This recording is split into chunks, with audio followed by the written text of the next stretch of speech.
Alright, this is a book colouring Australian flowers. Hello and welcome to my channel, by the way.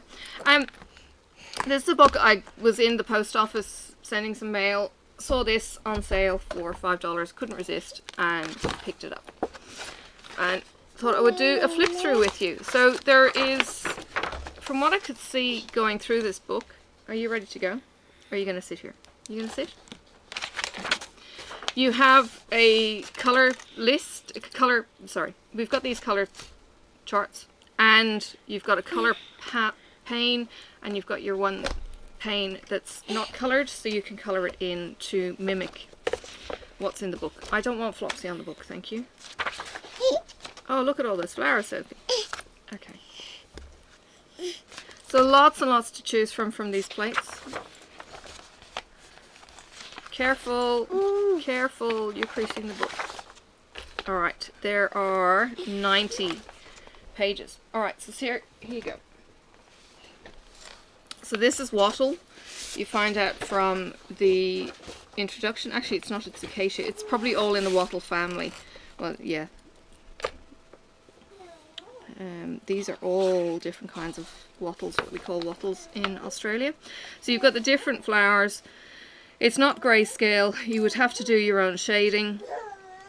You can mirror what it is, but you've got your test piece to the side there if you wanted to do it. Great way of finding out about your local botanics or botanicals. The only issue I might have would be bleed through into the next picture, so I probably want to use pencils with a book like this. But how cool is this? You've got the grey greens in these Australian foliages. We'll just zip through the wattles. See, they're all kind of similar. They all have the yellow flower, they all have the green leaf. That's why they're all acacias in the same genome-y thing. And then you go into a different category of plant. We have some wild and wonderful. This is a kangaroo paw plant. This one, they're not soft, really soft. They've got a little bit of coarseness to them, but you can kind of pet them, and yeah, they have a kind of flock feel to them in some ways. These ones I think are a bit spikier from memory. And these are all, I think, the kangaroo paw kind of thing. I don't know what that is. It's a parlour palm of some kind, but I don't know. These are getting into the bottle brushes. These are amazing. The honey eaters come down. They're birds. They've got the long tongues. They come down and they eat the nectar out of these.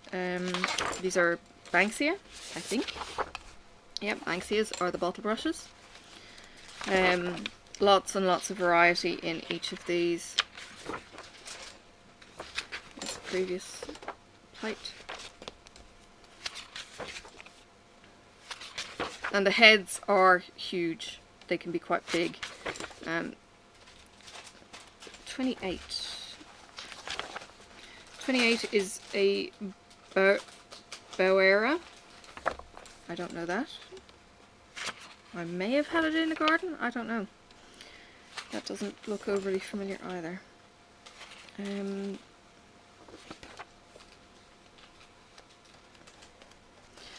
The hairs are to protect as well. That is a she oak, 32. Callistemon. We had she oaks on our property, and they're quite bedraggled looking things. They're very high tolerance for drought, like a cornflower kind of thing. They look like gum nuts, but they're not. Let me go and see. 36 is a Diplolena dampieri. This is Dryandra. I actually lived in a place called Dryandra Drive, I think it was. Over in Western Australia, all the street names were plants. I didn't really know that Dryandra was a place name. This is into 40. That is they're Dryandras as well. They are brain. What are they? What's the colloquial name for this kind of plant?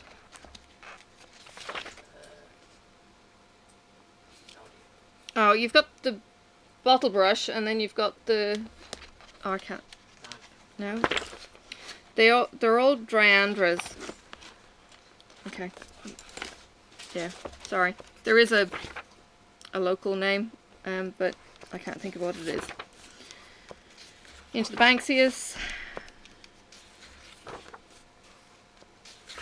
The Gumnut Babies. Some of the stories that I read from the Gumnut Babies are in there. Some of these are gorgeous, gorgeous flowers. And I know I'm flicking through fairly quickly, but... Possibly more prevalent on mayonnaise. No, you can get them from florists and stuff, but I just can't think of the name. 55 I'm familiar with, I can't think of the name. Grevillea, that's it.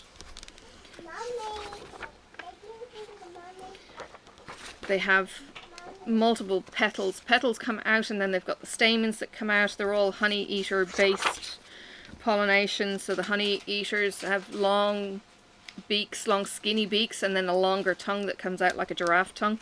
Shoots into the honey base and they get covered in the pollen on their heads, and then they go around and pollinate all the plants.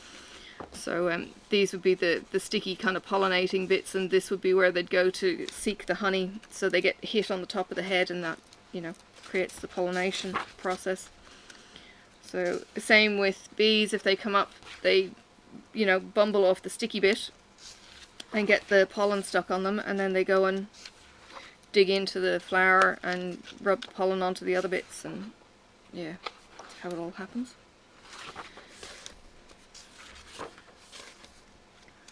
Oh, that's pretty. 65. That is a hibiscus.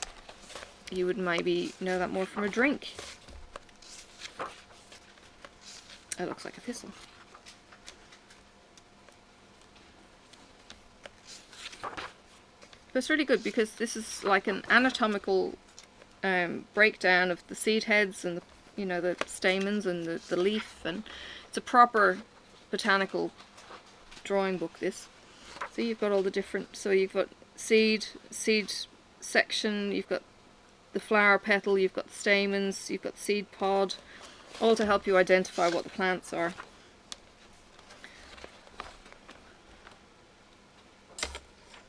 Yeah, that's pretty. Doesn't say where these are from, where in Australia they would grow, in a map. I haven't seen that yet. That would be interesting. These are more bottle brushes. 77. 77. Metrosideros speciosa. Well, it looks like a bottle brush to me, but I'm obviously confusing it. It's not a bottle brush for some reason. Look, it's a daisy. What's that? 79. Is Olearia dentata.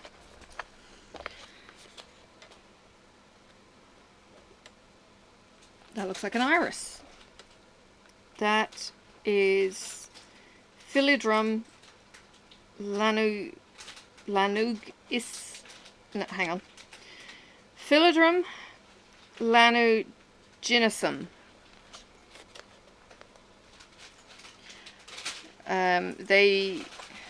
What is that? Podolobium trilobum. I've learnt with Latin, you say what you see.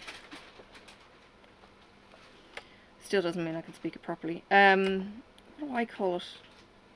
I had got a name for it. It's not quite sweet pea. 84. This is a Pultonea cordata. Lots and lots of breakdown there of all the bits.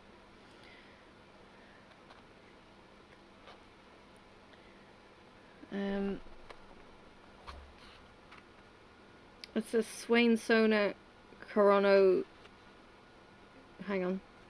Swainsona coronillifolia.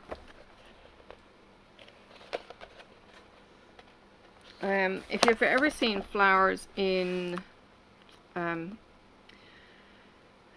UV lighting, it's a particular kind of lighting.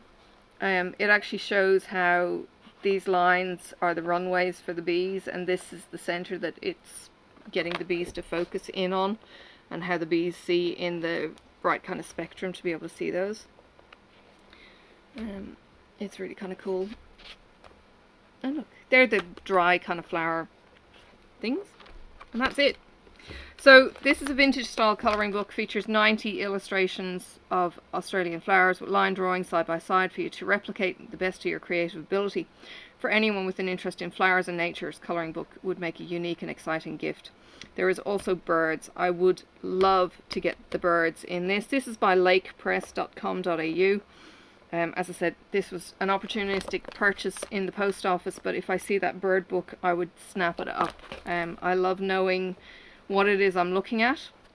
When I'm looking at it, I love to be able to identify it, and I actually had a fairy wren just at the deck here. I haven't had birds come up this close that I've noticed, but the fairy wren is a tiny, like if you're familiar with wrens, they're a tiny body, but it's got a very long tail.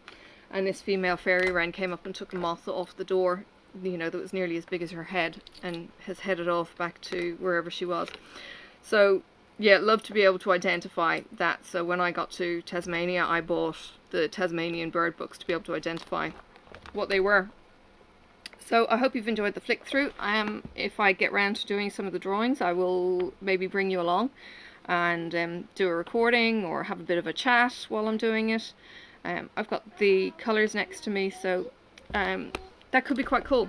I don't have a very large pencil colouring palette at the moment, so that is something I need to work on. So don't want to destroy the pictures for the sake of not having the right colours. That would be something that I would aim for.